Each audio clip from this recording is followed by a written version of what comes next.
Chez Aiko, nous sommes 3 cofondateurs à avoir monté ce projet. Donc on a démarré à 3 personnes et aujourd'hui on est 18. L'idée vient de Romain, le président de la société.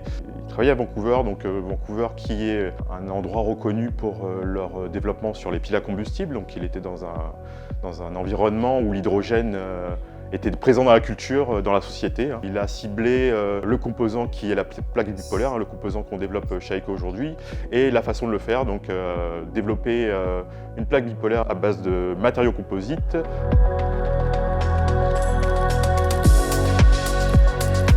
L'idée, en fait, avec la fibre de carbone et le process, c'est d'allier un peu le meilleur des deux.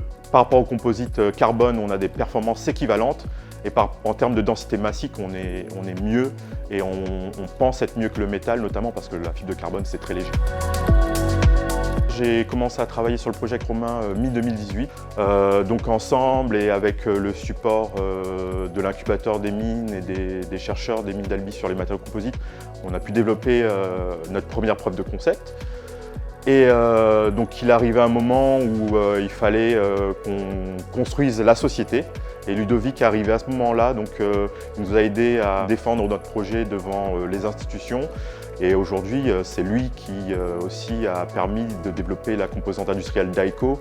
Aiko, c'est pas juste un projet d'entreprise. Aiko, c'est aussi en fait un engagement. En fait, c'est une entreprise à mission qui a un objectif à la fois sociétal et environnemental.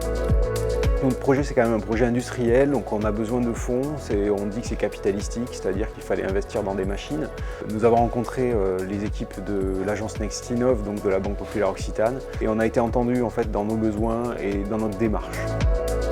Actuellement, nous avons déjà déployé une ligne de production prototype qui permet de fabriquer environ 10 000 pièces par an.